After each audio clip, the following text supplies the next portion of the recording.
The night I hauled an Oldsmobile out of the Mahoning River, I found a sealed envelope in the glove box addressed to me, in handwriting I knew like my own heartbeat. Inside was a Polaroid of a baby girl, a lock of brown hair taped to the card, and a note that began with 3 words that buckled my knees right there on the wet concrete. She is yours. Hey folks, welcome back to Mind-Blowing Stories. I'm Walt, a retired forklift driver with a rusted-out toolbox and a heart that still acts like it's 25 when it hears a certain name. Before I dive in, can I ask a favor? 96% of you who watch aren't subscribed. 96. That number sits on my dashboard like a flat tire, and I'll be honest, it makes me a little sad.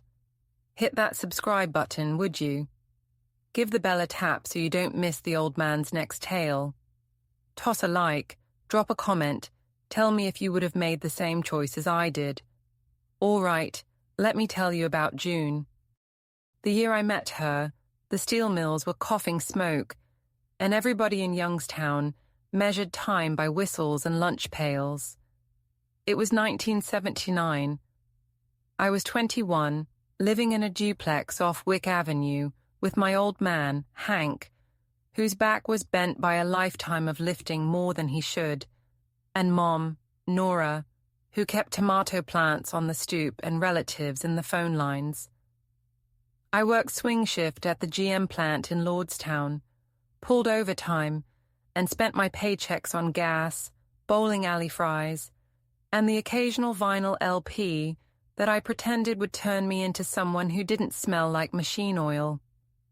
June showed up in early June. I know, life has a sense of humor. Her name was June Walker Freckles, a jaw that could set like a vice when she was mad, and a laugh that made the VFW jukebox sound like it was tuned just for her. She was 20, studying nursing at Youngstown State. I met her on a Friday at DeRusso's stand during the Italian Fest, staring down a rope of sausage like it might tell us our future. You know how some memories don't fade, they just drift to the surface when you least expect it? That's how the first 10 minutes with her are for me. A summer heat that stuck to our skin, a little kid tugging at my jeans asking for quarters, while the polka band wheezed out familiar notes. June with her hair in a messy knot, biting the inside of her cheek as she decided between peppers and onions. She said, "I'm indecisive." I said, "I'm worse." She said, "Prove it. I bought both." We ate leaning against a light pole, shoulders touching, promising we like spicy even though both of us were sweating. Some folks say there's no such thing as a look that carries a whole conversation, but I know better. We had one that first night, hers asking, "Are you for real?" Mine answering, "I don't know yet."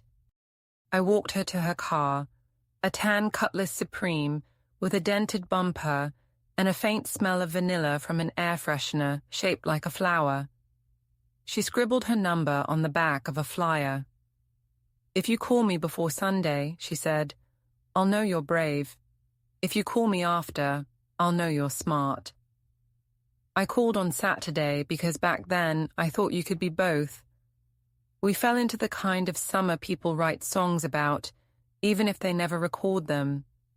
Nights at Mosquito Lake with our feet in the water, cheap beer sweating in the cooler, fireflies stitching light over the weeds. I took her to the drive-in in Niles, pretended not to be terrified when I reached for her hand. She took me to the library at YSU and made me sit with her under the air vent while she studied anatomy flashcards and quizzed me on bones. I could never remember the ulna. She'd laugh and touch my forearm and say, "This one, dummy." My father said she was trouble, which in his dictionary meant anyone who made me smile when there wasn't a reason to. He liked his words measured and his feelings hidden the way wages used to come in envelopes you didn't open in front of other people. Mum loved June the second she saw her pick a splinter from Dad's palm with the needle out of our sewing kit. The two of them sat at our kitchen table drinking instant coffee and talking about babies and casseroles like they'd been neighbors for 20 years. By August, June and I had a plan that would have made our parents' generation laugh. We were going to skip town. Not forever, not like thieves, just long enough to see if we could become the people we were when we were together. I had $2,000 in a Folgers can under my bed. She had a line on a nursing tech job in Missoula, Montana. Her aunt lived there and mailed glossy postcards of mountains that looked like you could lean your whole life against them. I told the guys on the line I was thinking of heading west, and they clapped my back and said, "Send a postcard, Walt." The foreman said, "You can't live on postcards." We picked Labor Day weekend. We'd leave before dawn, put the mill smoke in the rear view, maybe stop in South Dakota to look at presidents carved out of rock, because sometimes you have to tip your hat to people who've done big, crazy things. We didn't care that we had no apartment yet. We didn't care about the exact route. We cared about the idea like it was oxygen, and we'd been breathing underwater too long. Life has a talent for bad timing. A week before we were set to go, my father fell at work. He was helping a younger guy move a gearbox, the kind that takes 3 men and a prayer, when his right leg gave out. He hit concrete hard, broke his hip. Mum called me from the hospital with a voice like she was trying to hold the ceiling up with her words. I ran there half-dressed, oil still under my nails. Dad looked small in the bed, as if the sheets had flattened his stubbornness. He told me to go back to work. I told him to shut up. He grinned, which meant we were back to normal. That night I sat with June on the hood of her Cutlass, behind the pizzeria on Belmont Avenue, neon buzzing, the smell of yeast and oregano soaking into our clothes. I said, "I have to stay, just for a bit, till he's on his feet." She nods. I said, "I'll meet you in Missoula." She said, "I'll wait." We drew our plan on a napkin, like a map could make us brave. I kissed her forehead, then her nose, then her mouth, trying to memorize the sequence in case memories obeyed rules I didn't understand. I was a fool, but my heart was honest. The next week became a blur of physical therapy appointments, paperwork, Mum's casseroles, phone calls to cousins who all had opinions and none of them useful. I worked double shifts to cover the shortfall, came home to rub Dad's leg while he swore the nurses were trying to turn him into a statue. I kept the Folgers can buried. I kept June's napkin folded in my wallet, softening at the corners, ink bleeding a little from sweat. We talked every night on the landline, the kind of crackly connection that made you repeat the important parts. "I'll come after Thanksgiving," I told her. "We can do it then when the roads are clear." She'd say, "You're worth waiting for." I believed that because she believed it. But on the Friday before Labor Day, just past midnight, my Uncle Pat banged on the door like he was the police. He said the plant called, and they needed me because the line was down. I threw on boots and drove out in the dark. I didn't get home till Saturday afternoon. I called June at the dorm, and there was no answer. I left 2 messages with her roommate, who sounded distracted. At 6 that evening, I drove to her place and knocked until my knuckles hurt. Her roommate opened in a towel and said, "She left this morning. I didn't breathe right for a whole minute." "She left?" I said. "Alone?"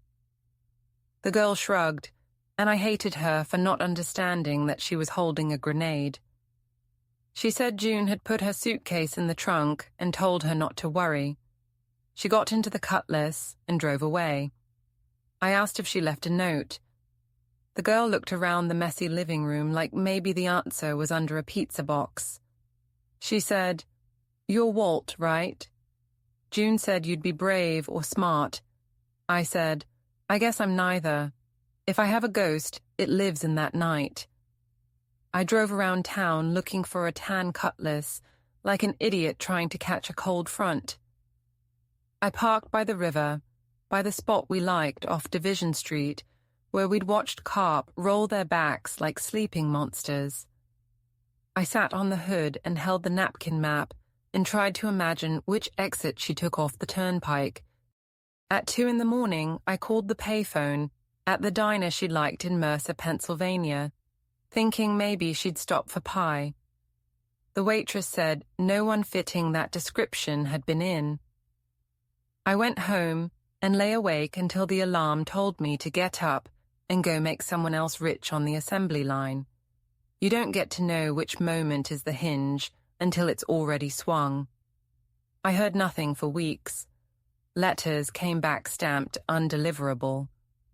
The dorm said she never returned. Her roommate transferred mid-September and never again picked up the hall phone. I didn't go to Missoula because Dad fell again and because pride is a quiet tyrant. By winter, the mills were shedding jobs like a dog in spring, and the plant had me on short weeks. I dated a girl named Brenda who laughed at everything I said and broke up with me on New Year's Eve because I still checked the mail twice a day, like I was waiting for oxygen. Life moved. I stayed. That was the first long winter of my life. I saw June again in 1983, and I wish I could tell you that we fell into each other's arms on a street corner and the violins played, but life prefers brass and snare drums. I was at the grocery store picking up celery and beer for the Browns game when I heard someone say my name, like she was testing it for carbon content. I turned and there she was by the end cap with the paper towels. Hair shorter, eyes the same. She had a ring on. Next to her stood my friend from the old neighborhood, Cal Bennett, holding one end of a shopping basket and not looking me in the eye. You ever try to swallow a fact that won't go down? That was me. Cal and I had played Little League together. He'd taught me how to tape my knuckles for a fight I didn't end up having. He'd been at the bonfire the night June, and I decided to head west. He'd called me brother. And there he was on a Sunday morning, leaning against a display of bounty, not saying a thing. He gave a half smile, like maybe he'd eaten something too hot. June's fingers tightened on the basket handle. I heard the store radio playing a soft rock ballad about second chances, and I wanted to smash it. June said, "Walt," and my heart said, "Here I am." Out loud I said, "June." I nodded at Cal.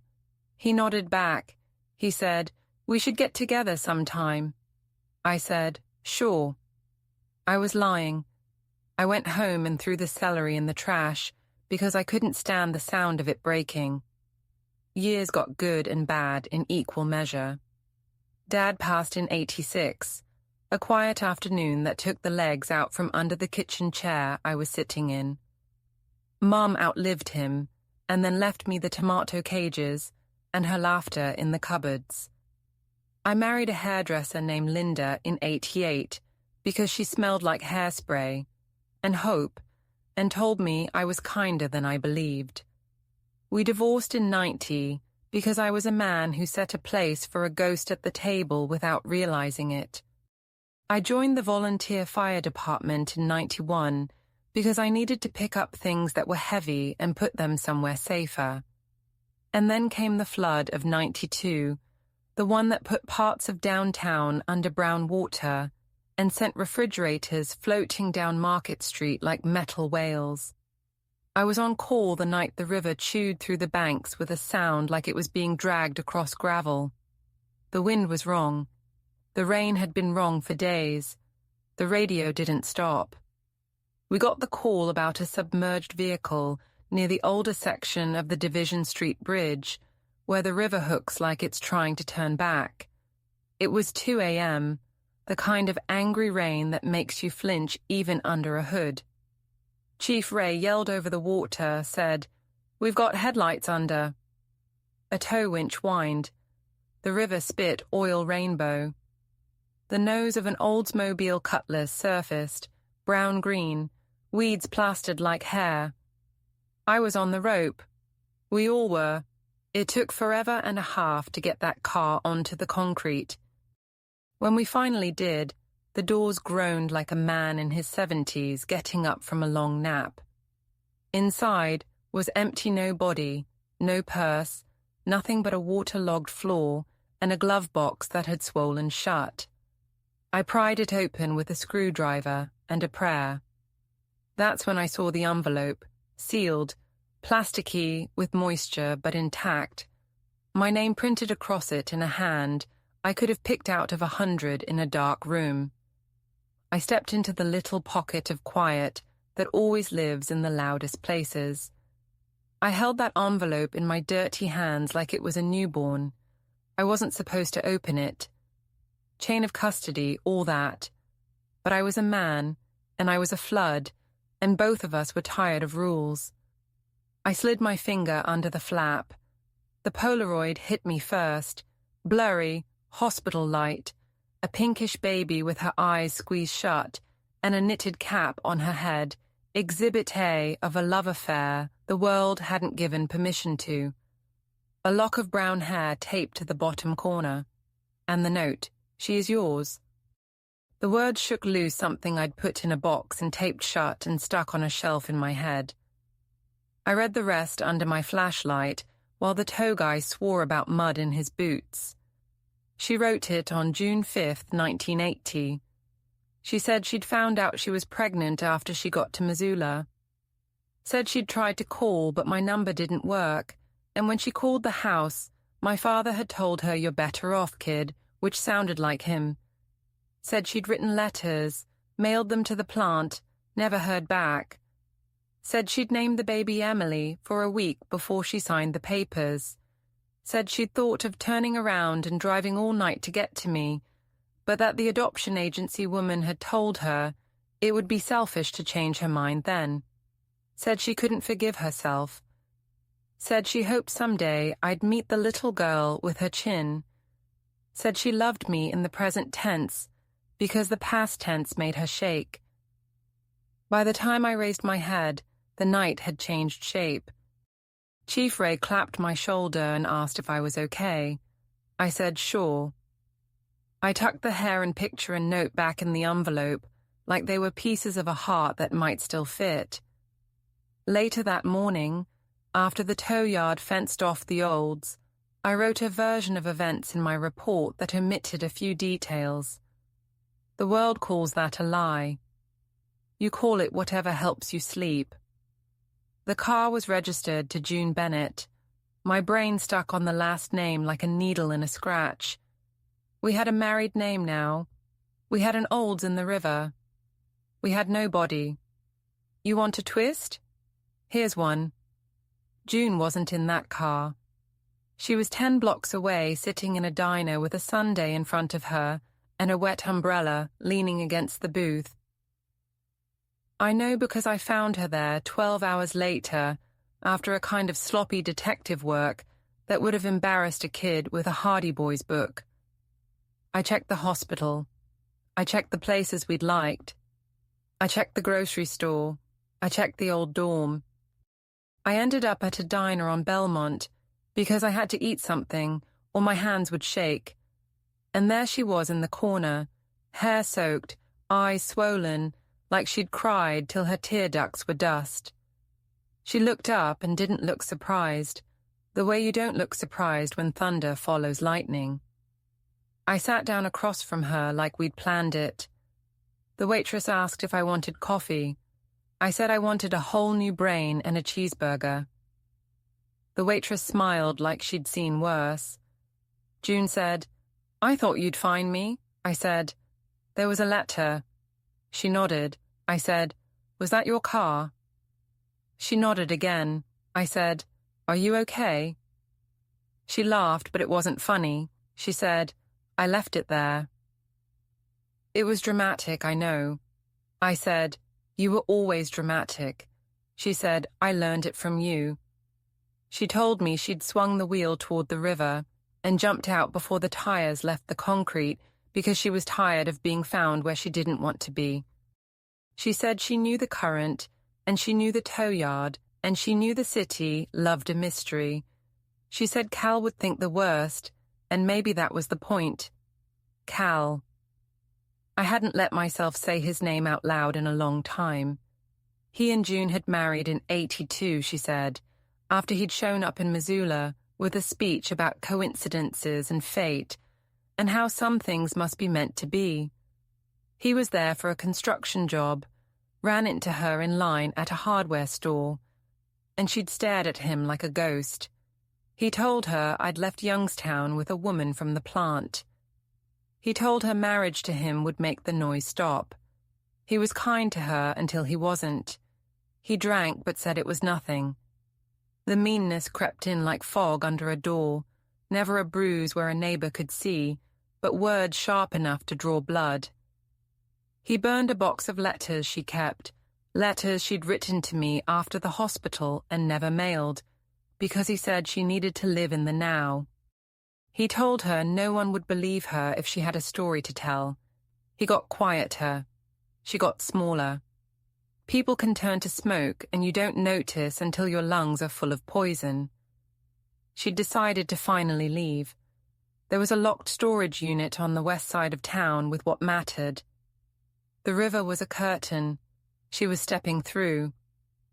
I wish I could say I blazed with righteous anger, stood on the table, made a speech that set the diner forks vibrating. I didn't. I held her hand and I said, "Does he know about?" And I glanced toward the envelope burning a hole in my pocket. She shook her head so hard her hair threw off water. She said, "Cal doesn't know. He thought the biggest sin of my life was leaving school. He doesn't know that for 7 days in 1980 I called someone Emily." She took a breath like she was trying to learn again. She said, "I wanted to find her. I was saving money. I was deciding who to be when I found her." Then the rain came.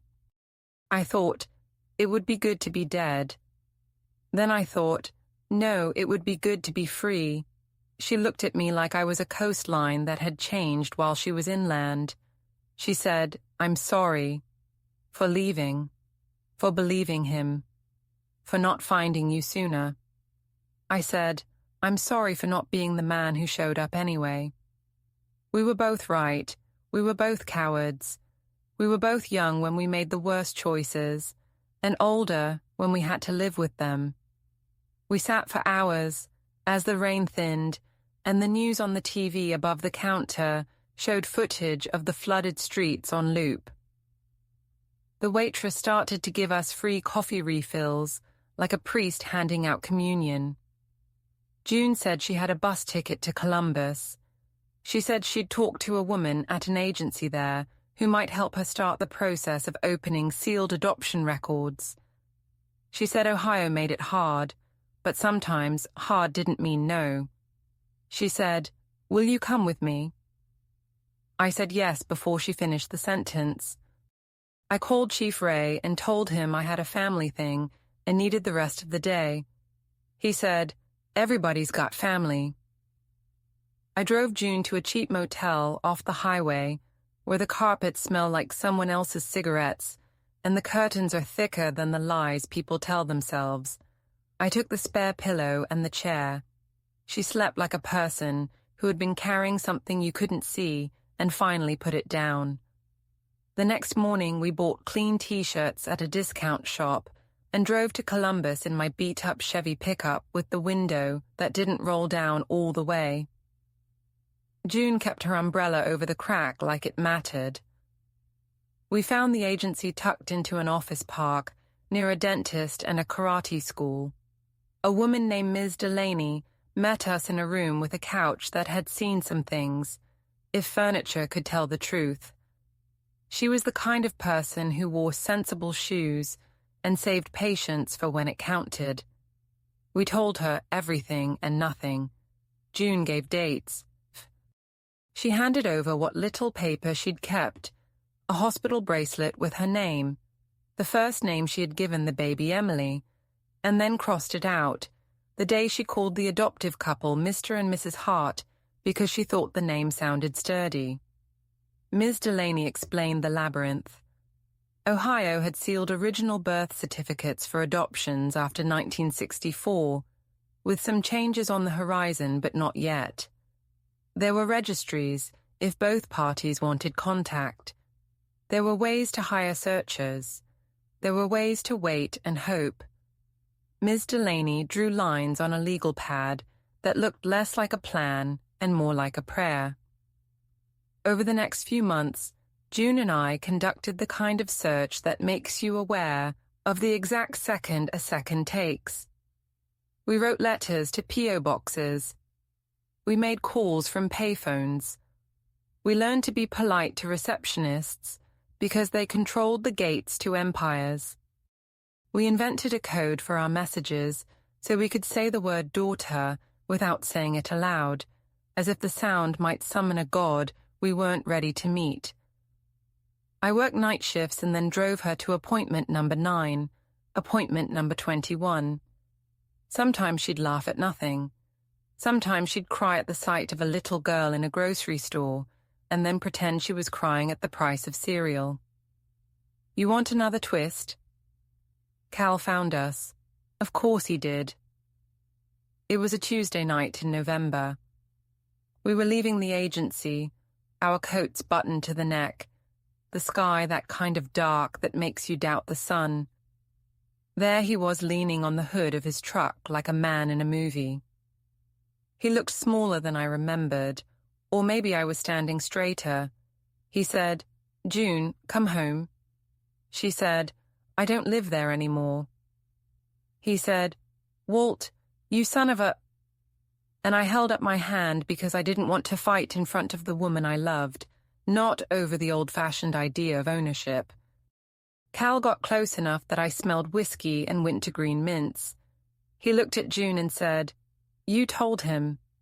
Her face went still, the way it does when you know the wrong answer will cost you, and the right answer will cost you more. She said, "I told him what you didn't let me tell him in 1980 because you took the letters out of my hands." Cal blinked but didn't flinch.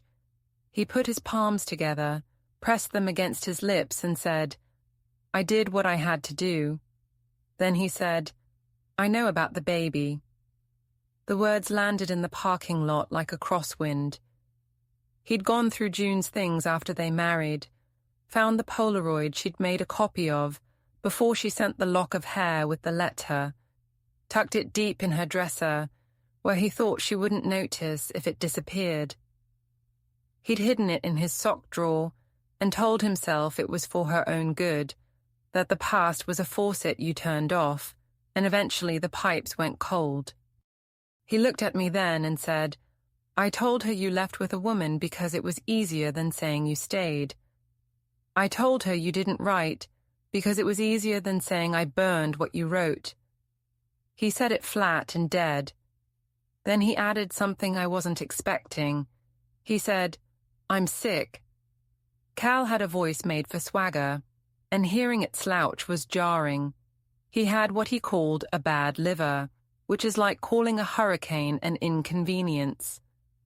The doctor had given him numbers he couldn't punch back. He said he'd started going to church again because bargaining with God made more sense than bargaining with furniture. He said he wanted to set things straight, or maybe he wanted to set them crooked so they matched the rest of his life. He said, "If you're going to find her, I want to meet her too." He looked at his boots when he said it. I didn't hit him. I didn't hug him. I told him to go home and sleep without whiskey for once. He looked like he might say something, then didn't. He drove away slow. The taillights were distant and red like a warning on a machine. We kept looking. We followed the path Ms. Delaney and a private searcher laid out. Ohio changed some records procedures in '96, and our petition suddenly had a current behind it. We filled in forms that asked you to write down the number of times you'd dreamed a certain face, which is not exactly what they said, but might as well have been. And then one morning there was a letter. It was a simple envelope with our P.O. box written in a neat, teacherly hand. Inside was a note on thick paper that said, "I think I might be your Emily." There was a small photo, a young woman mid-20s, chin that made my heart wrench, eyes that had June's question mark and my stubborn under it. A second note, from her adoptive mother, Margaret Hart. She said she was a nurse who had worked the maternity floor back then, that she remembered the red-haired student trembling when she signed the papers, that she had prayed for her. She and her husband had named their daughter Emily, because that's what they whispered to each other the night they decided to adopt, not knowing that for 7 days their choice matched our choice. There are coincidences, and there are clues. That one felt like a hand on the spine.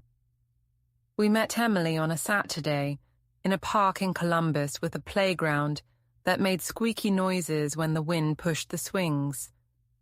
She wore a blue coat and her hair in a ponytail, and had a way of standing that said she was both ready to run and ready to root.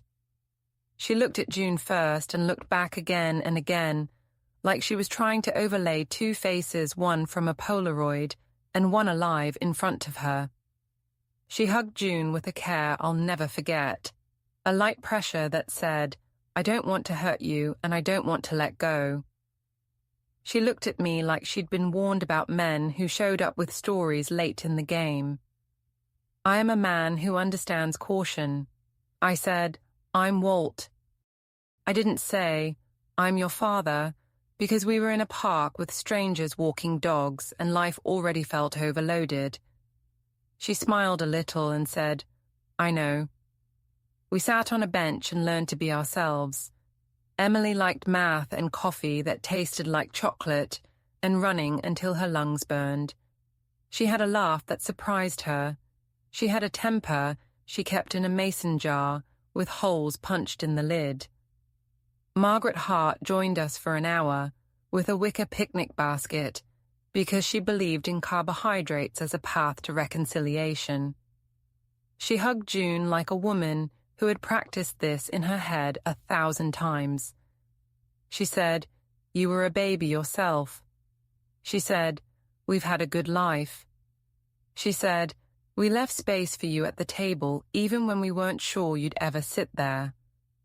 I liked her immediately and wanted to carry her groceries for the rest of her days. We built something. It was awkward and honest and strong. June would drive to Columbus on Fridays and spend the weekend talking with Emily about a past they had to set on the table and examine piece by piece. They cried sometimes. They laughed a lot. I came down every other weekend because we wanted to let their two-person world knit without a man telling it how to align. Emily and I found our rhythm anyway. Old movies on late-night TV, a hardware store trip where she picked out her first real hammer, a conversation about how regret is a muscle you can strengthen by accident if you're not careful. Cal called once in January and asked if we'd found her. I told him yes. He didn't ask for details. I think he knew his right to them was thin. He said he was in and out of doctors and that he was trying to make a list of people he owed apologies. He said it like someone reading off a grocery list they weren't sure how to assemble into a meal. He asked if Emily would meet him. I asked Emily. She said yes because she's braver than I am, and she wanted to know every nook of her own story. They met at a diner, not the one where June and I had first sat again, but one with better pie. Cal wore a suit that had seen funerals. He looked like he'd slept on someone else's couch. He started to cry before he had a reason. He told Emily he was sorry for stealing heat from a house that wasn't his. He told her he'd known about her existence like a toothache you keep tongue-prodding. Emily put her hand on his on the tabletop in a motion that had nothing to do with forgiveness and everything to do with being the person she needed to be in the mirror. He died that spring, his sister holding his hand. At the service, June stood in the back and didn't let go of me. You might think this is where we rush to a courthouse and get married and send postcards from Montana like we planned. But life, as I said, loves a snare drum. June's health started to throw pebbles at the window. First, it was how winded she got on the stairs. Then the doctor fished around with a stethoscope and said the word cardiomyopathy, which sounded like a foreign language, and then became native. She had a heart that had worked too hard for too long. Maybe stress had been a thief. Maybe genetics had set a trap and time had sprung it. We learned new words. We learned to set a chair in the kitchen so she could sit while the water boiled. We fit love into appointments. We kept looking at apartments in Missoula on the internet at the library and pretending the screen had mountains behind it. We kissed in parking lots like teenagers because time makes teenagers of us all in the end. Emily brought flowers for no reason and installed grab bars in the bathroom because she reads instructions all the way through. We made peace with quiet. One evening in late summer, we were on my porch with iced tea and the neighbor's dog making old man noises in the grass. June said, "Marry me." I said, "Shouldn't I be the one to ask?" She said, "You had your chance in '79. It was a joke and not a joke. We got a license." We stood in front of a judge who had a face like a kindly basketball. Emily held the bouquet and cried and laughed at the same time. Margaret Hart wore a dress that matched the wallpaper and insisted that matching something is a sign from God. Chief Ray came in his best boots and winked at me. The judge said words about honor that tasted like bread. I kissed my bride and thought about mountains and napkins and floods and second chances that arrived just in time and just a hair too late. June got sicker. That's not the part of the story you want to hear, but it's the part that's true. We held on. Some nights she sat up and watched me sleep because it calmed her. Some nights I sat up and watched her breathe because terror will make a nurse out of anyone. She said, "Do you think Emily will remember me as the woman who left or the woman who stayed?" I said both because the truth is the only thing sturdy enough to last. She said, "You always were too honest." I said, "You always were too brave." She went into the hospital in November, the same month we'd found Emily. The nurse looking through the chart had a familiar way of holding a pen. She looked up and said, "Margaret."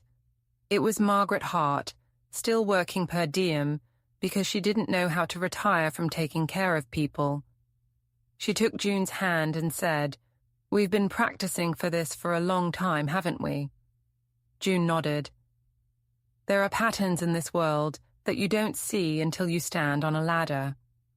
On a Tuesday morning, when the sky was the color of paper that's been left in a drawer too long, June closed her eyes and squeezed my fingers and said, "I'm going to count down from 10 because I like landing on one."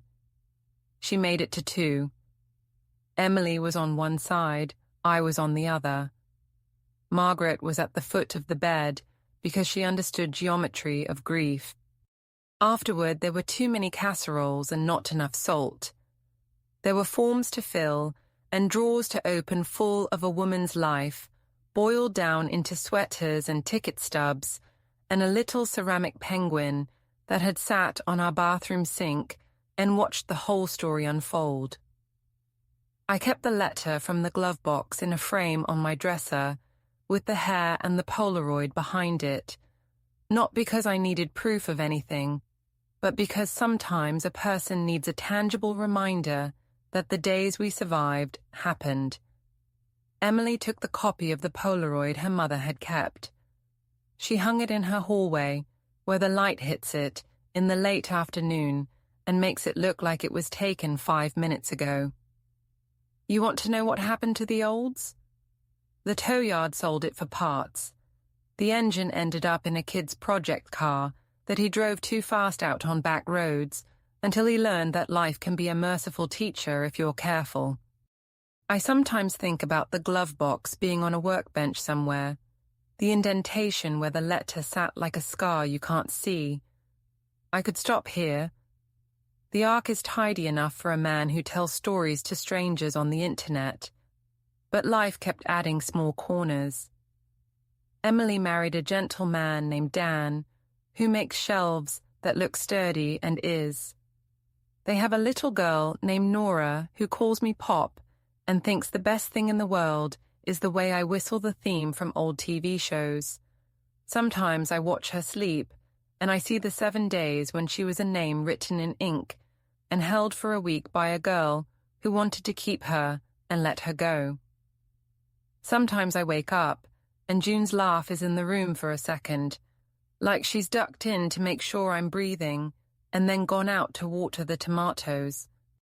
I tell this story not because I like the sound of my voice, but because I think there are 3 or 4 people out there who need to hear that you can blow up your life in your 20s and use the debris to build a home later.